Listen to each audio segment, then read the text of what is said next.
Hilltop podcast. A while ago, we sat around and rather than play D&D, we talked about D&D and adventures and Pathfinder and the old days and all sorts. And the other day, we found that conversation here in the vaults and the command centre, and here it is for you now. It's a bit aimless.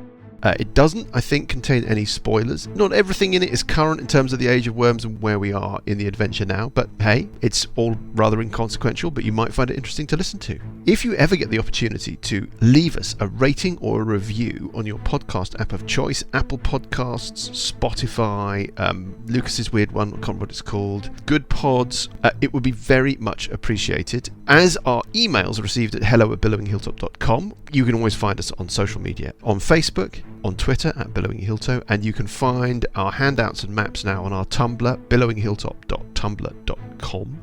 That's it. I hope you enjoy this weird little slice of Billowing Hilltop chat in our bonus episode, Something to Talk About. When you're assessing a dungeon to potentially run it, what do you look for? What is it that grabs your attention? Paul, you can't answer this because you've never run anything. I don't run dungeons. Well, Graham runs dungeons. Yeah. I don't know. I mean, I guess it's... One thing is things that you think you can do. So sometimes you pick them up and you think, oh, God, I can feel this is not going to work. For me, anyhow, because the first thing you'll do is completely the wrong thing. Kill the shopkeeper, for example, without speaking to him. Yes. Not mentioning any names. I think there are some things as well. You did the midnight setting. Yeah. So the midnight setting... I love the midnight thing. I love the midnight setting, except it didn't work because you need to... Basically, because you're running characters, I think, that have these powers, you're going to use these powers. But if you use these powers, you really want to feel like you've got to be really careful when you use any magic. Yeah. Yeah. And you've got to have I think you need a scrape early on to kind of establish, okay, this is where we are. It worked very well at low level. It was just kind of hard to work out how to keep everyone happy as you level up, but while not getting any kind of the traditional treasure or anything like that. Well, it's interesting. I thought Midnight was a very good setting, except it doesn't. The leveling up throws it out because you've got agents of the. It's very kind of fantasy novel. Yeah, absolutely. And you've got agents of the bad guys who have to be kind of, when you're first level, they have to be like scary and you just want to keep away from them. But there must come a point where you out-level them and then you're not scared of them. I suppose then you introduce powerful bad guys. The setting had fantastically powerful bad guys. Right. And can you remind me what the dungeon was? I can't remember. Midnight setting is where basically everyone's oppressed and you're not allowed to, and magic is outlawed. So that was years ago, wasn't it? Yes, years ago. It's premised on this idea that the sort of big bad dark god has been cast out of heaven and landed on the planet or on Earth. And in doing that, he's broken the connection between the gods and the planet. So the only source of sustainable magic is the big bad god. Yes. And there's only scraps of kind of magical energy for everyone else. Yes. So it's the end of the Lord of the Rings, and Sauron has won, I think, is the way they always... And is that what hooked you? Is that why you decided to do it? Yeah, it sounded... I mean, it just seemed really interesting as a different kind of challenge. Yes. But I could, it's like trying to build a piecemeal armor system. So you're not going to have all the armor, you're going to have like a shield or something. How much of it is mechanics or stuff like that?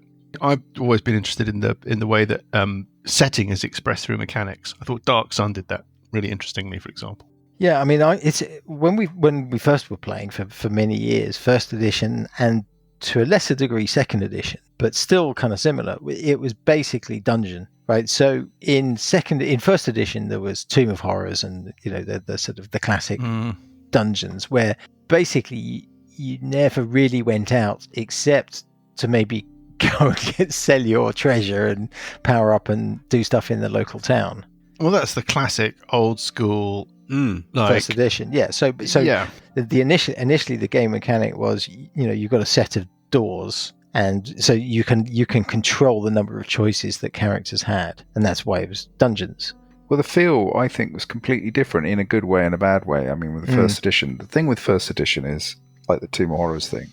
is that your character can die pretty easily. You know, yes. Really die. Like those saves where you get bitten by a poison spider, roll above 14, or you're dead because the poison. You wouldn't get a sphere of annihilation down. Sphere of annihilation, or so there were some really nasty rolls there, and things like fear as well, where you roll a fear roll, and if you fail that roll, your character will be running away for the next half an hour, and you wouldn't have anything to do. Yeah. So in a way, it was quite terrifying and quite. Yes. Yeah. You'd be terrified opening doors and things like that, and that made it really quite exciting. It's lost that feel now. But on the other hand, it used to drive me mad. I used to fail so many of those fear saves and just sit around for an hour doing nothing. Everybody did. So you boring. spent whole sessions dead while you're waiting for your team to finish their thing and resurrect you. Your characters die and you just sit around for 2 hours. But the thing about the dangerous aspect of first edition and to some degree second edition was that you basically, it slowed everything down because you didn't want to open the doors. There was lots of, no, you do it. No, you do it. Okay. And then lots of buffing, lots of pre-combat buffing. And I think the buffing was more... I think that was 3.5. 3 and 3.5. Yes, it was, but there was still... there were still things. Some. You cast spells, but there weren't all of these interlocking interactive bonuses in first and second. It was like, can you get a deflection bonus to your armor class? Can you get a... I can't remember the names of them all now. And you just had bonuses, didn't you? And it was effectively, it was what magic you had acquired. Well, the armor class went minus, didn't it, initially? Yes, it started at 10 and then went south rather than north, which is, in retrospect, an amazing idea. Second edition brought in Thaco. Yeah, but they didn't change the armor class, but they just had... They just rather than tables, you had tables originally to work out. Yeah, in the very early days, you had tables. It was like cross-index your class and your level against armor class, and and the classic thieves abilities, the bend bars, lift gates. The other exciting... bend bars, lift gates was a strength. Was it? I thought that was. I thought that was one of the thief. The thief. Thieves had pickpockets, move silently, climb wall. I can't remember. Bend bars, lift gates is one of the things keyed off strength. Maybe. Yeah. There wasn't a consistent framework. We can maybe listening to 55-year-olds talk about what D&D was like in the late 70s. It might be. Anyway. I don't know. No, I think people would be interested. The thing is... Just get back to what makes an interesting dungeon, which was one of the earlier questions. That's why I liked the idea of the Barrow Maze, because it was trying to redo the feel of... It did feel a classic dungeon. Yeah, my issue with the Barrow Maze is it's like there's another room, there's more monsters sort of sitting there playing cards, waiting for adventurers to turn up. Well, the pinnacle of the dungeon mechanic for me was the Dark Sun adventure, where you had those runes which opened up bits behind you. Yeah, but that was actually not from Dark. That was a second edition Labyrinth of Madness. Yes, that was just a pre-published module which I dropped into the Dark Sun campaign. I think it was in Dark Sun. Wasn't that something else where we ended up just being chased around and running away? That was okay. So yes, we're approaching slightly interesting territory in the sense that the world in which the Age of Worms is set is a world which I have run adventures in before, and that was what you were talking about, Graham. We did run an extended adventure, which ended up with, rather kind of fizzled out, it ended up with a high-level party of adventurers who jumped through into another dimension looking for an artifact and ended up being chased down by these kind of agents of evil, seemingly endlessly. Is that the one you're thinking of? Yeah, that was a brilliant dungeon. It was a great dungeon, except it fizzled out because... Yeah, I think we were all died. All dungeons fizzle. Well, they don't need to. That's the thing. They don't need to if they're written by somebody. But it depends. I was writing that as I went about a week in advance. I was nicking stuff in order to sell to pay for my habit.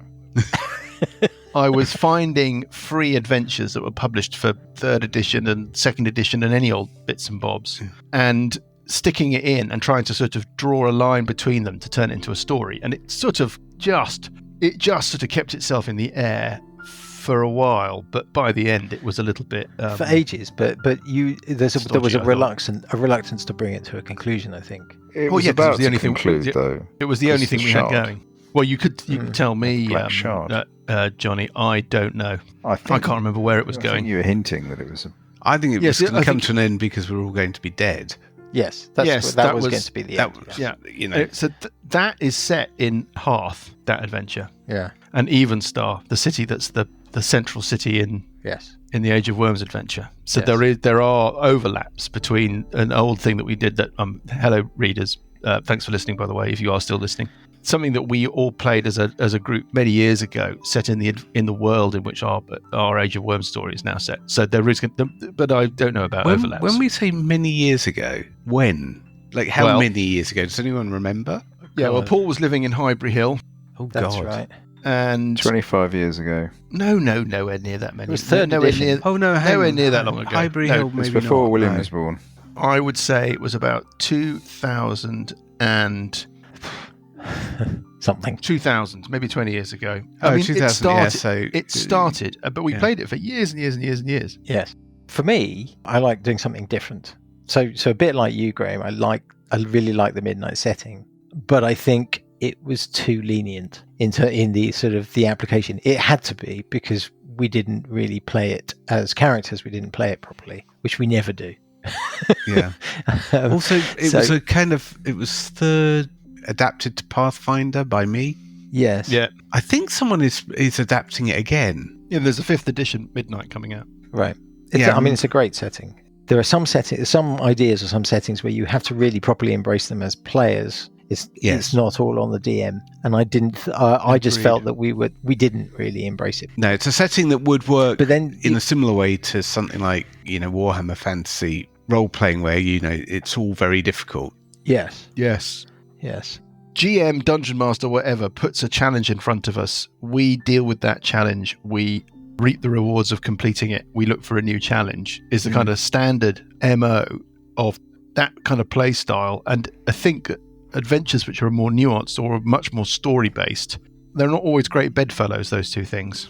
Yes, which is why I quite like the balance that Paizo, I mean, I keep going back to sort of praising Paizo, but I think Paizo do things that I do. Do you know what I mean? It's like okay, spell that name with a Z. Yeah, they take standard fare and they add a twist to it. They sort of find a kind of key, like Hexploration. I like the mechanic. Well, in Kingmaker, In Kingmaker, yeah. The Hexploration I liked. They're trying to do something different in each adventure path, aren't they? Yes. There is a bit of a business thing going on there, I suspect, which is that they are in parallel releasing adventure material, setting material, and class stuff to go with that setting material to get players excited about the players they were playing. I think what I mean by that rules material.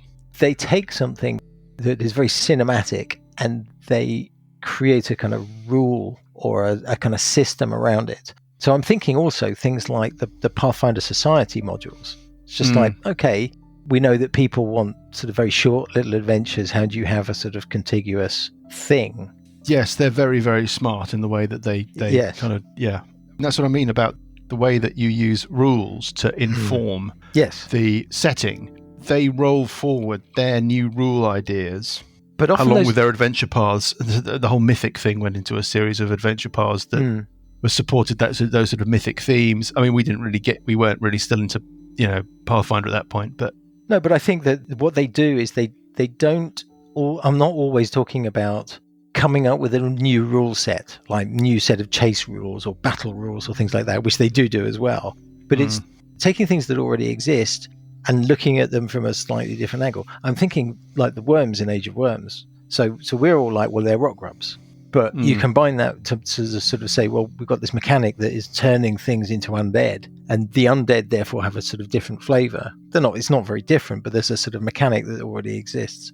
I tried to do that with there was one thing where you had to find a spell component. There was a kind of hall full of plates and with things on them, and you had to kind of identify the thing I always remember of yours was you ran something set in Greyhawk, if I remember that correctly, and we were trying to solve a mystery. I think it was almost like a body in the library mystery, and the clue was a spell component.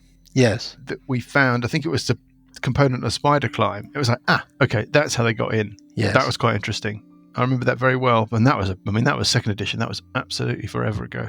because we tend to ignore spell components. Yeah. Material components we've always tend to ignore. But I thought that, that's something that was there, and let's see how well people know the games to identify something. Maybe one of the things that Paizo does, it's not necessarily bringing in a whole new set of rules. Maybe it's taking something which is a pillar of the game, like exploration, for example, and going, right, if you were really, really going to build your whole story around this, you're going to have a lot more material to support what the exploration process is like. Yes. And we're going to give you all of that support to make this work. And yes. That's true. Yes. They're very good. Exactly right. But they're also very good with just narrative and story and getting you into it and setting it up.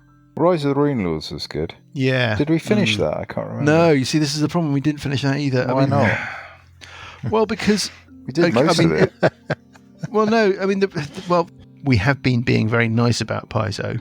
I think there's a couple of things that work against them. One is that they were writing for 3rd edition, 3.5, or Pathfinder, whatever. Pathfinder. It's a very heavy set of rules. Yes. It does get to a stage as a DM where it's just like, I can't face the this. monsters we're going to you turn the page on the big creature that you're going to face next, and it's like 2 pages of stuff. And you just think, I don't know that I've got the will to do this. And they give you like 10, this creature will do this and this and cast this and this. And then in the first round, we'll do this. And the second, I'm thinking the second round, they're going to be dead. But we can read on if you like. No, I'm being naughty. But and the higher level you got in Pathfinder, the more those numbers started to stack up and up and up. It's not just a question of the size of the bonuses. It's just the number of things all into play, the number of buffs to keep track of. Yeah. But I think if you're playing those where it's complex and that you have to play a lot really regularly. Yes. Because that way it's fresh in your mind. Whereas if you're playing once a month or, at the biannual D&D weekend, you're never going to remember all those things. No. But my thinking is, though, that I mean, I'm being nice about Paizo, but I don't think they're the only ones. I think that what's happened is that people have fed off each other and developed, and it's spread to other games. So I'm thinking here of Dragon Heist, which did a similar thing. Brilliant piece of work. Really clever piece of work. It took Dungeons and Dragons, I mean, we're talking 5e, and just kind of flipped it and did something new with it. My thing on Paizo is more about, and it's not a Paizo specific issue, it's about scale. Yeah. Early Rune Lords, you're in a small town, there is a mystery, you're unearthing a conspiracy, there's stuff going on, you understand, you can relate to the scale. The final book is just this enormous city of spires and towers populated by huge 3-page long stat blocks of bad guys. Yeah. You're no longer interacting with a story in the sense that you're trying to unpick something or deduce something or support or rescue somebody or investigate something. It's like you're just playing it out to its conclusion. Yes, you're just playing out a series of increasingly crazy last 10 minutes of a Marvel movie combats. As we got and started engaging with the final encounters, you could just tell that people's hearts were not in it. It was like, are we really going to sit down and dedicate the rest of this afternoon to, crossing this enormous bridge and then climbing up this giant staircase, fighting these huge creatures to get into another great big golden hall of obsidian, whatever, it's all of that stuff. I don't know. I recognise that. I'm not sure if that's not DM fatigue, though. Oh, yeah, no, it's definitely... I mean, certainly we didn't finish Kingmaker either. We didn't finish Kingmaker either for the same reason. It was just like, this is an increasingly set of complex stat blocks. You're absolutely right. DMs, if you're going to run an adventure, you need something to be doing. You don't want to just be playing increasingly enormous chess pieces in this sort of crazy game of... I don't know about that. I mean, down Princes of the Apocalypse, the fact that Johnny is playing it so sort of attritionally, it gives it its own character. I mean, it's a character. But the scale is relatable. But I think the big difference is, since you don't have save or die, that's a mechanic. Ever since you kind of lost that, high-level dungeons never work. No, because there's no... Yes. It worked sort of years and years ago because you always had that balance that if you made a wrong step, no matter how powerful you were, you step into the mouth of the Sphere of the Annihilation and that's it. But even with that though, the Sphere of Annihilation was kind of unique, because if you died in first edition at high level, you just got resurrected. You lost the point of you had a load of magic. It used to be magic heavy characters. Yeah, so that's your treasure was what defined you. So if you died, exactly, because there weren't skills and abilities and feats so much. It was more defined, as Graham says, by your magic. So if you died, that was it. Your character really was gone. Well, that was actually, just spoiler alert, but I had this conversation with Graham. That was my plan for Malazan, was to make it high magic. The problem is when you're running modules, you can't insert a lot of magic because you unbalance potentially the adventure. Yeah, you break the mechanic. Well, now but if you're writing your own abilities, it's got lots of abilities. And I wonder how much of this whole problem is to do with our attitude to what we find enjoyable about the game. Maybe. I think it's a very astute point from Graham, which is that without save or die, save or suck, without the peril, high-level adventuring becomes a little bit of a grind. And really all you're doing is just swapping smaller numbers for bigger numbers and smaller creatures for bigger creatures. But ultimately, it's just a sort of process. We're knocking on a bit. The generations of gamers coming behind us are much, much more interested in story and the kind of mythic storytelling, and maybe and universes, for example, like Marvel Universe, DC Universe. The idea of these... Yes. The more I play, the more I'm interested in that now too. The idea that these mythic level creatures have got stories and histories and there's kind of an interwoven skeins of destiny and all this kind of stuff that we don't really know. I don't know that we really ever engaged with. I always struggled with a lot of the adventure paths. You're given a history about some characters. It's like, well, how am I going to convey that to the party? I don't have a way to do it without shoehorning it in. Like you mentioned earlier, Dan, you have to kind of commit to say, in this adventure, it's going to have a certain format. Yes. And you should disregard all the other games you played and just say, we're playing in an Elizabethan horror, thing. Yes. And therefore we're going treat it as that. Yes. The idea that all you're doing is reskinning the classic murder hobo, explore, kill, loot thing. Instead of a dungeon, it's a palace. Instead of a... Yes. It's all just a series of combats and a series of opportunities to reward yourself and kind of escalate in power. But it's just disguised as a murder mystery rather than just being nakedly just set out in an underground complex full of pits and treasure and traps and stuff. Sometimes it's difficult. We're very slow to kind of pick them up. Yeah. Pick up. And so for example, your one set in sort of Edwardian England. What was that one? Me? Yes. That must have been Cthulhu.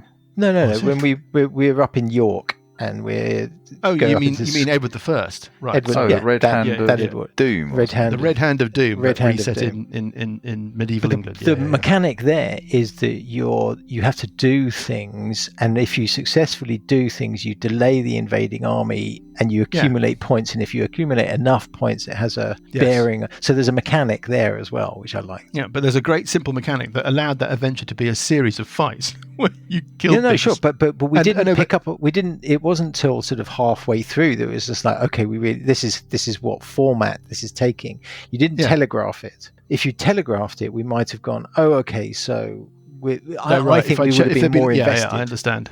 You were earning effectively victory points, or whatever it was. I can't remember what they're called in that thing. Yes, exactly. I very much enjoyed that. Didn't finish that one either.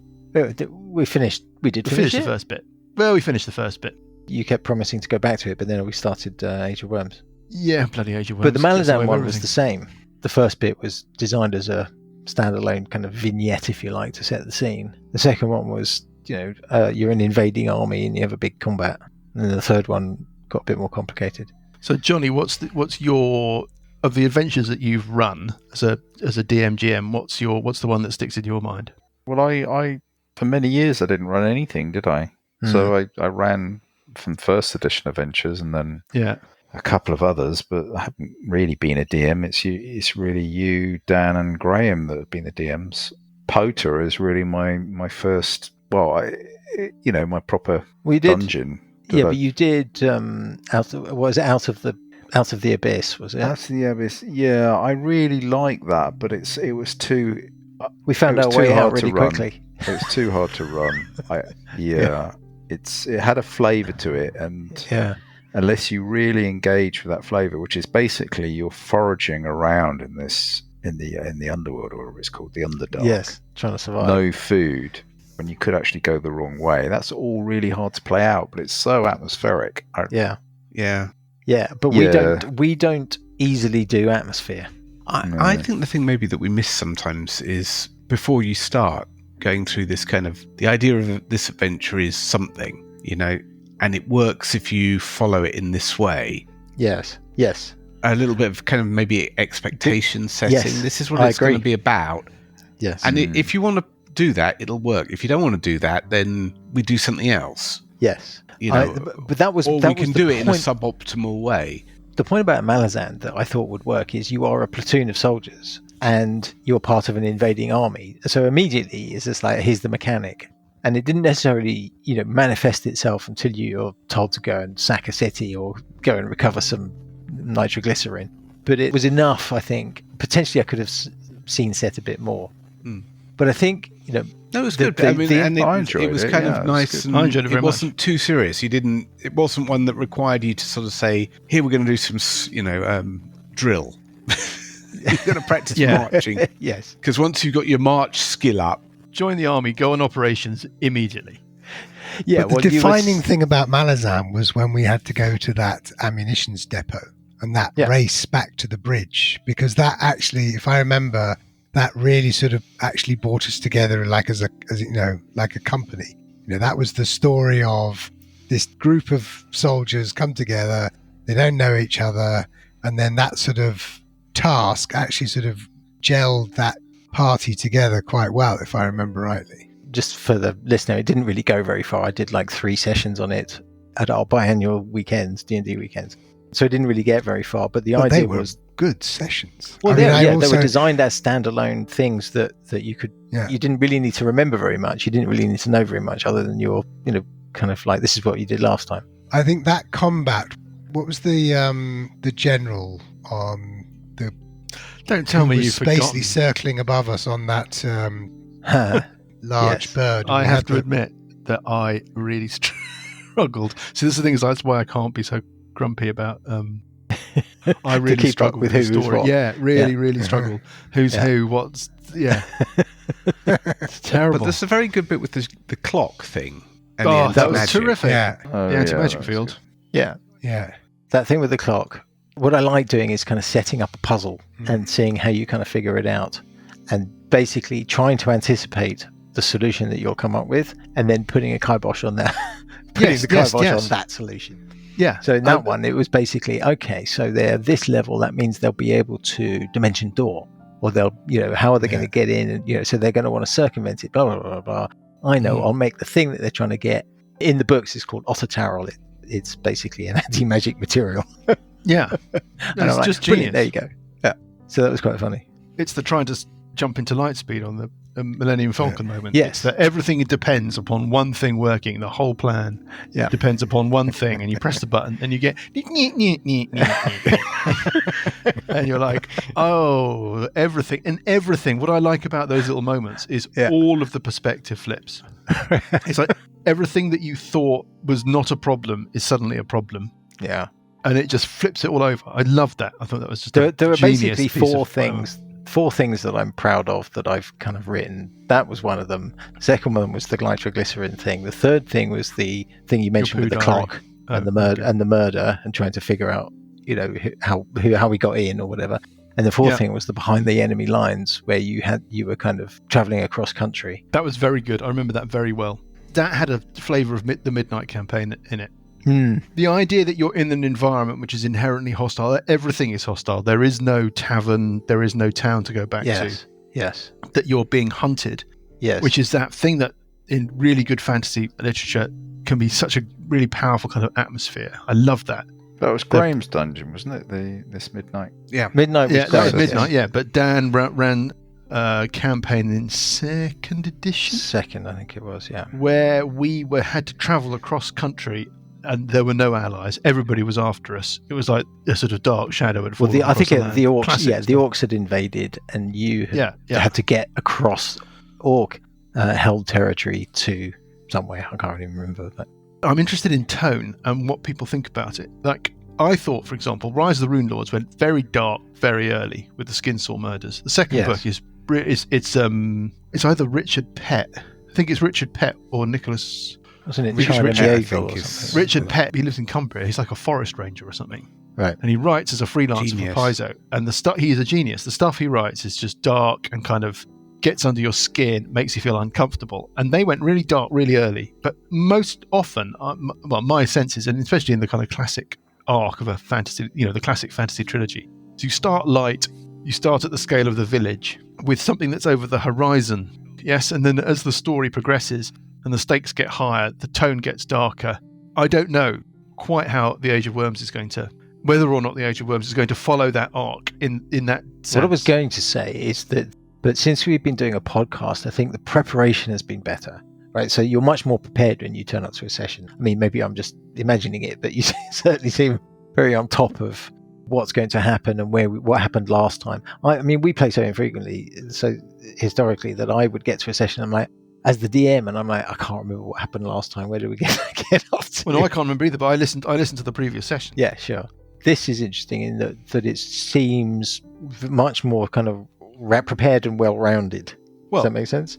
The adventure was written by somebody else, right? That's not me. No, that's not what I'm saying. The bit that you get from doing it the way that we're doing it is that I don't have to organise myself to be prepared for an open-ended amount of stuff. For our readers, we effectively play a little bit online, but a lot of the play that we've done in recent years has been in these sort of mammoth 2, 3, 4 day long D&D weekend sessions. And preparing for those sessions means if you're running an adventure of any sort, you've sort of got to have like 2 days worth of adventure in your back pocket when you start. And it's very difficult to lavish the attention on each individual bit of it if you're doing that. Yes. What I like about running about the Age of Worms for the podcast is that every time we finish a session of the story, a session of the adventure, I go, right, all I need to worry about is next time. Yeah, the next hour, 2 hours. Yeah, the next couple of hours worth of play is all I need to think about. Yeah, for me these days, it's all about the story, and I think in terms of, to answer your question about mood, I think a variety. You want peril, you want there to be, you want it to be threatening, but not all the time. And if you intersperse a comedy Hesty Testapod type character, the counterpoint can often work to your advantage.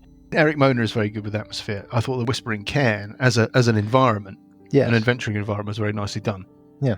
And Diamond Lake is quite a kind of dark and gritty thing, but my sense was that the tone early on in the Age of Worms has been quite dark. Well, there's a foreshadowing of darkness on the horizon, but it's set in the, no, I don't agree. I think it's set in the snow in a very cold mining environment, which is under the iron heel of some very nasty people. It's so it's quite dark, and who murdered a kid.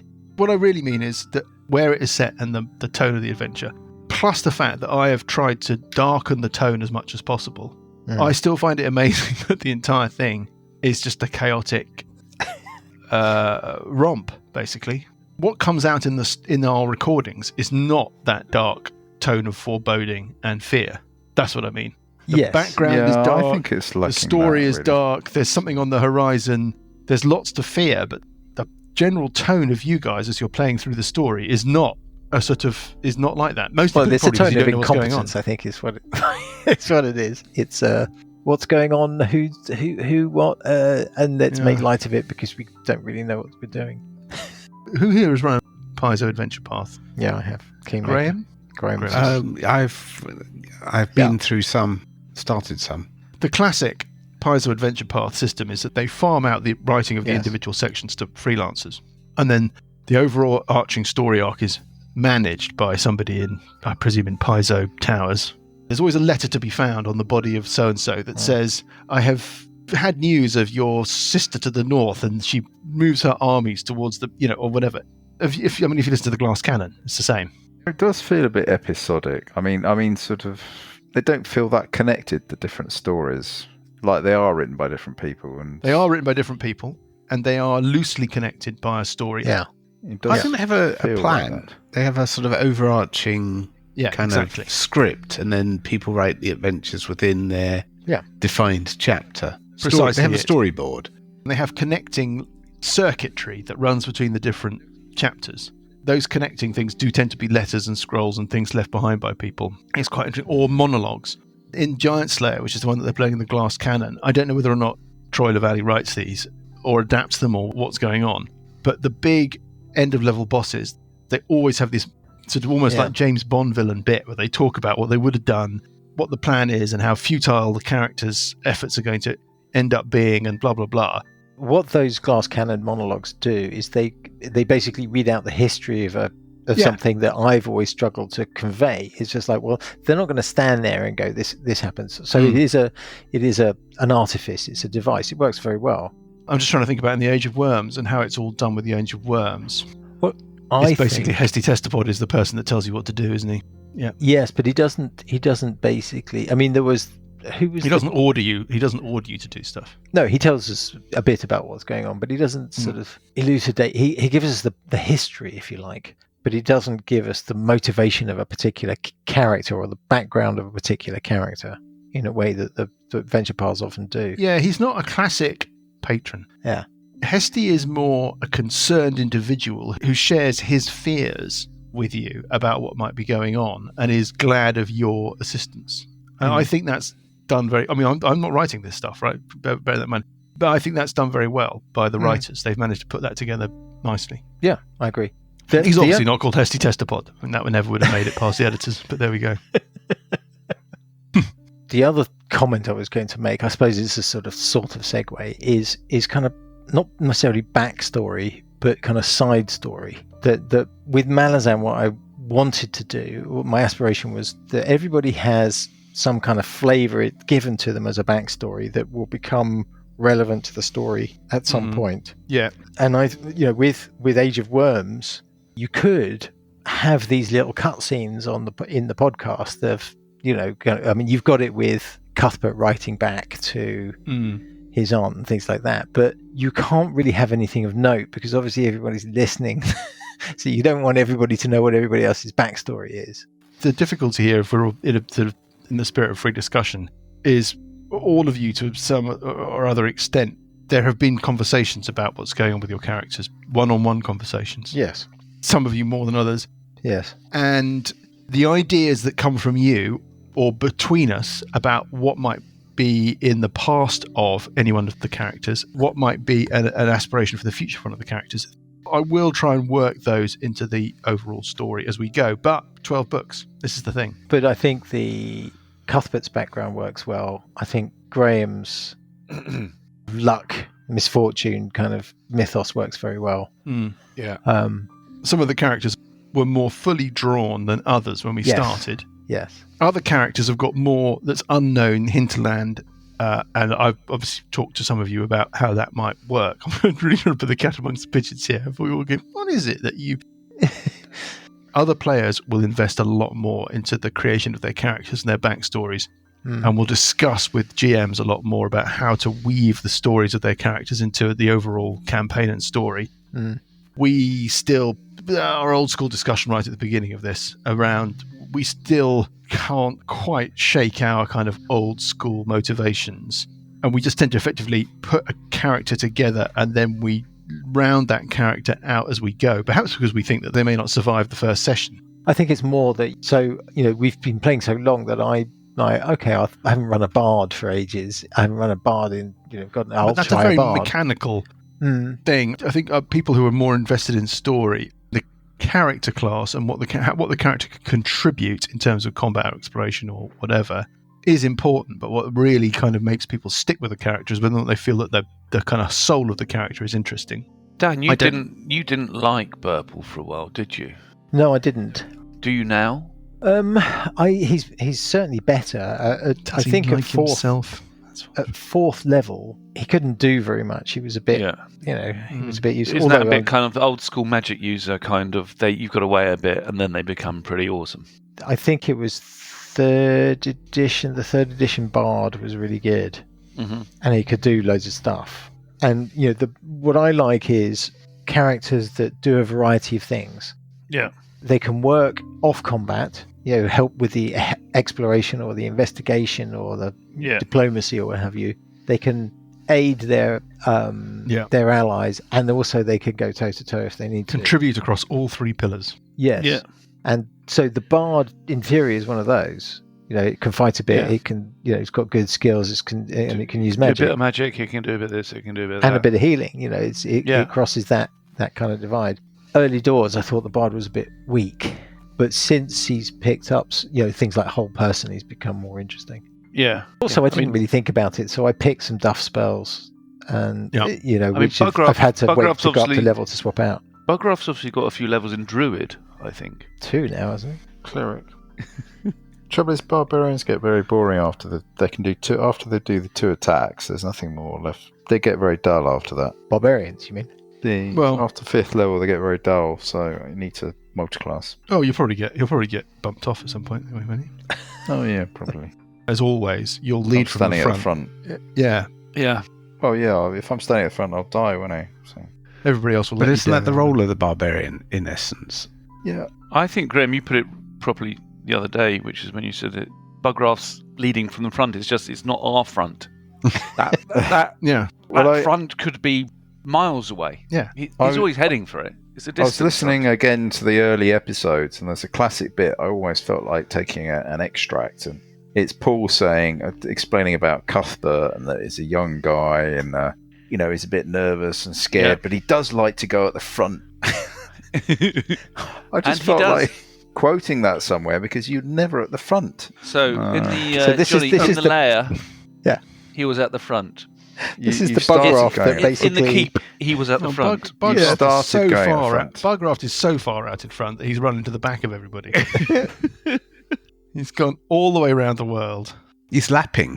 Yeah, Bugraff has lapped the party. Ebony Triumph. Bugraff's horseshoe theory of being at the front. Your problem, Johnny, is that your kind of perception and reality often don't gel. No. All that Ebon Triad bit, it was. It wasn't at the front. What? The fighters were at the I'm front. amazed that anybody remembered the Airborne Triad. Yeah, it's quite a thing. Oh, I'm very impressed. Tell you who is always at the front. Sorry? Parker. Yeah, Parker is always No, at the he front. wasn't in the Ebon Triad bit. No, he's always at the front. He was at the back. He didn't go in any of those 3 but only because I sections got at the pinned front. down by some stupid twiglets. Yeah, but at that point you were at the back. But that's just the way You stayed at the back. That was the way it worked out. Yeah, the that's just the Asmodee way thing, it you were at played the out. back. All 3 sections of that thing, it was me and Burple at the front. All 3 sections of that. I mean, I think that's where I started moaning about it.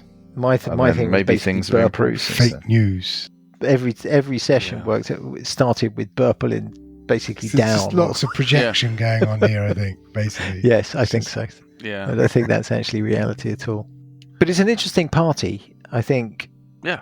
What I think we lack is the old school kind of wizard. What the wizards have is sort of useful in particular circumstances spells like grease. Yeah. Which we don't have. We lack Yeah. a lot of that stuff. This party, I mean, we've done quite well, but it's. I always the remember that sorcerer is thing a kind about of combat spellcaster. And we say lack again? Graham playing the wizard as well. That's you'd have a series of spells, and there was that saying, wasn't it, which was kind of rock to mud, something to something, something to something. Yes. And I was always kind of, that's really an interesting way of playing, is if you do have that deep knowledge of the spell. Well, that was just basically a means to stop someone being resurrected. It was rock to mud. No, you Flesh to stone, petrification, rock to flesh mud. to stone, rock to mud, discreate water, gust of wind. That's it. That's it. It's brilliant. I mean, it's just genius. Yeah, but there was another thing where we were fighting some guy and we did a reverse gravity. I think it was some flying baby or something. What? But actually, that reminds me of the other thing I wanted to bring up was recurring bad guys. Graham as the master of the recurring bad guy, the Raven. That was a long time. Was that first edition or second edition? Yeah, it was first edition. That was first edition. But as a DM, I've always struggled to manufacture a recurring bad guy. I guess because I hang them around too long and then they get killed, or I don't know. I've often Have we ever had a recurring bad guy? Yeah, the Raven kept coming back in Graham's dungeon. I think Mike's had a few. The floating baby. The floating baby, that one. I have to admit, they never really came across as that. No, you don't think? Not in the sort of, Blofeld What I was referring to was actually Graham's Raven in first edition, and you had a few where basically you'd have a combat where basically you're in a bit of trouble, and then reinforcements for the bad guys arrive, and you're like, oh crap, we're even more trouble now. And somehow you'd get distracted so that the guy that you're about to kill manages to get away, and then he comes back for a fight later on and keeps coming back. Chank Fankum. Chank Fankum. Undisputed. Fankum.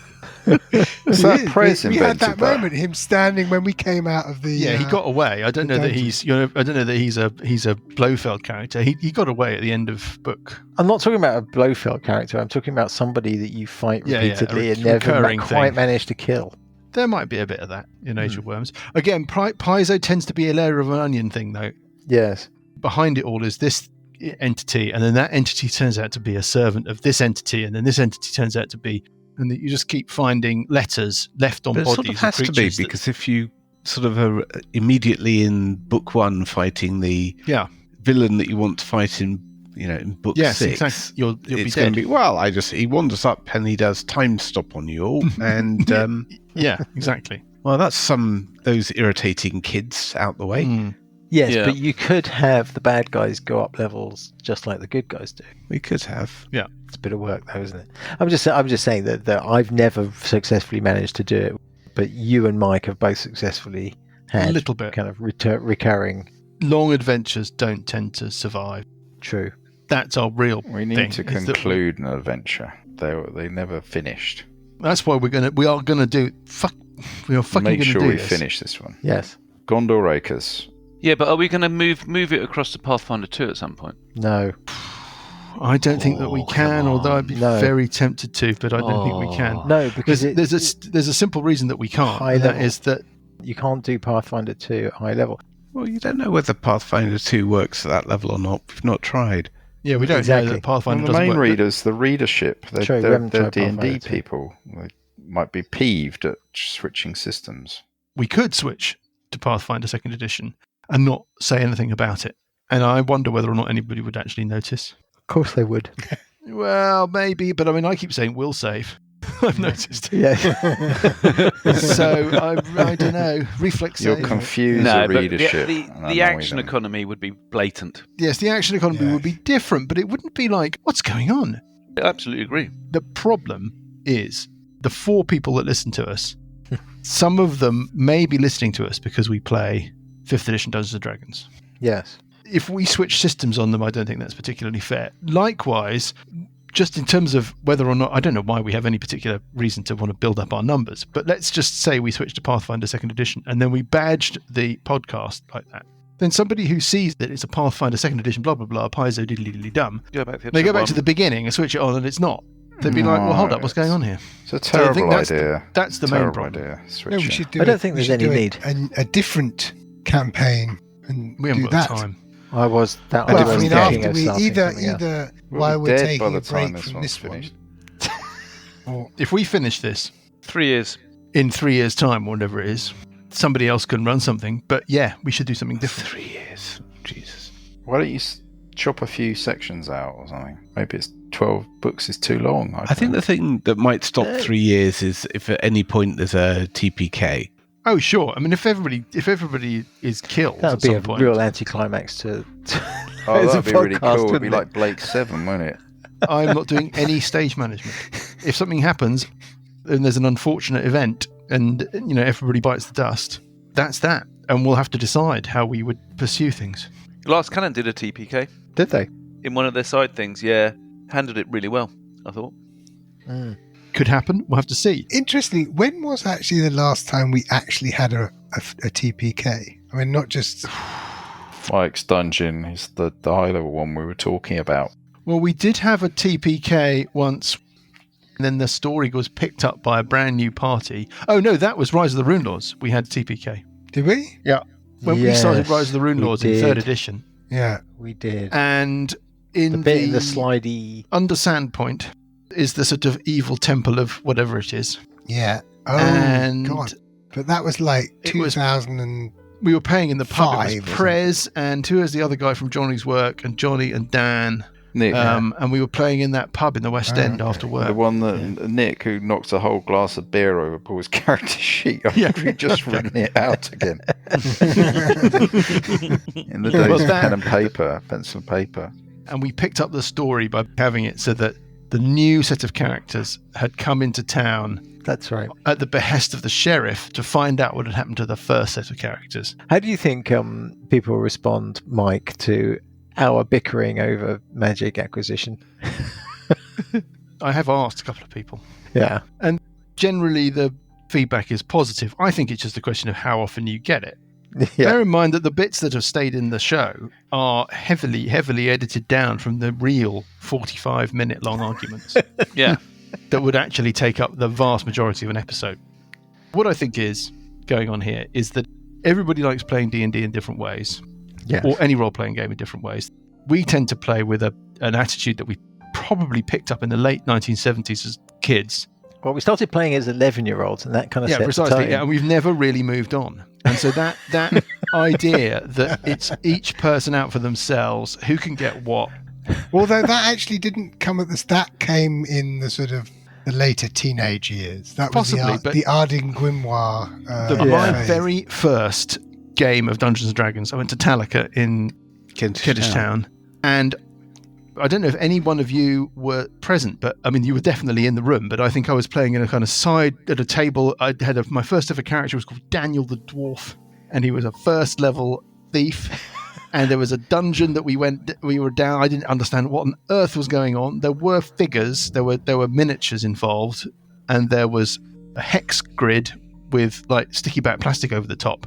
And then at the end of a fight with some creatures, some orcs or something, I don't know what it was, there were basically two people standing, Daniel the Dwarf and some other character. And another chap who was sitting next to me at the table, an older guy, went, you could kill him, you know. If you shoot him now, you can kill him and take everything he's got. And I did. Really? That was my first ever. I never heard and the that other story. chap, Scarred for life. This 11-year-old angelic pipsqueak kid sitting there. What did the other guy say? Branded. To be honest, I can't really remember. It wasn't very popular. Anyway, the point being that concept of sort of selfish, self-serving, grabbing competition between characters drawn is to the dark wired side. into our DNA, and no need to remember a story or any characters or what's going on, because really all you're doing is going through a succession of rooms and chambers and traps, trying to grab everything you can off each other, and whatever best source of magic is the other characters. My other question was going to be sort of round the table. What would you do differently with your character, Lucas? Well, I checked the other day. I realised I probably should have taken one more wisdom and one less strength. I don't know why I did that. That was just not really. I don't know. Like Mike was saying, sometimes we don't. I don't know. You don't pay enough attention right at the beginning to actually getting. Yeah. But I suppose that's a bit the thing about 5e. When we were playing Pathfinder, that sort of min-maxing in Pathfinder was just like we took that to extremes.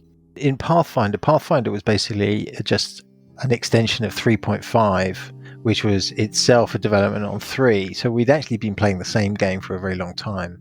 Yeah. And so we did know it very well. The other answer to your question is I wouldn't actually have done anything different, because the reason why I went for a monk was because I hadn't actually played a monk in 5e, and I just wanted to see how it played out. Yeah. So I guess I don't think I would have made a different choice, because essentially... You like the druid? I like, yeah. God. Yeah. Yeah, I was going to ask about the druid, because I was wondering about next level taking a dip to druid. Well... I'm joking.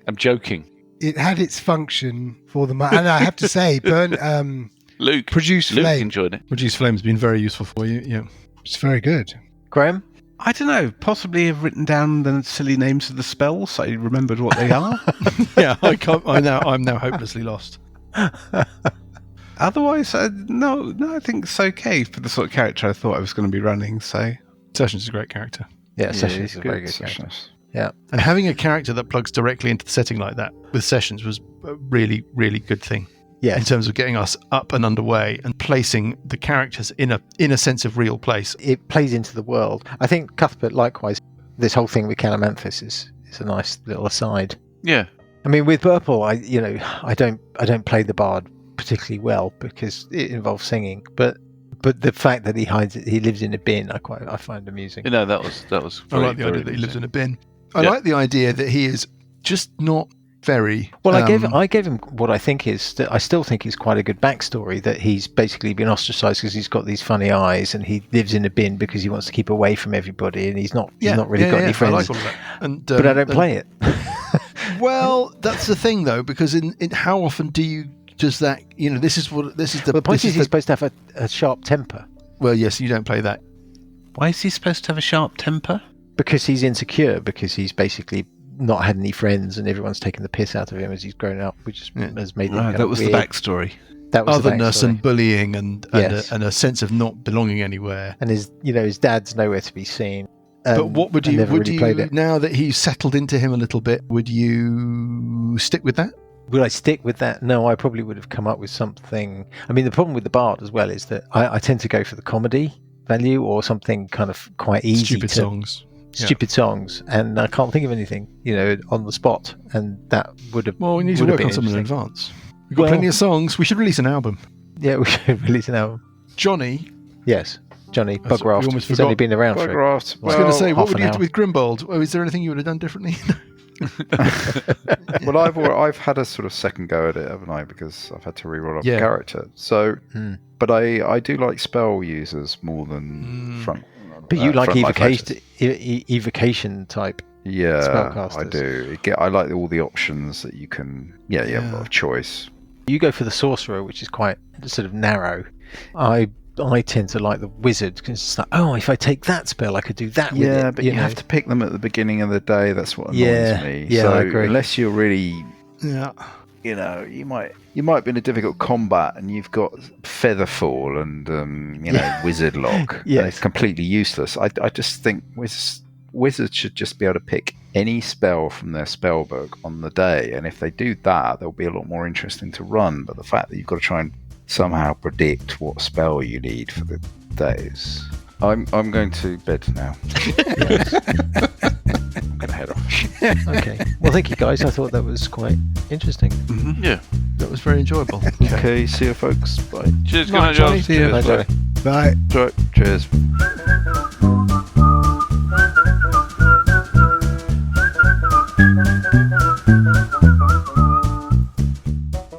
The Billowing Hilltop podcast is a Billowing Hilltop production. Dungeons & Dragons is a trademark of Wizards of the Coast. Music is from Kevin MacLeod and Incompetech.com and is used with thanks under the Creative Commons license. Additional music and sound effects come from the wonderful Sirenscape.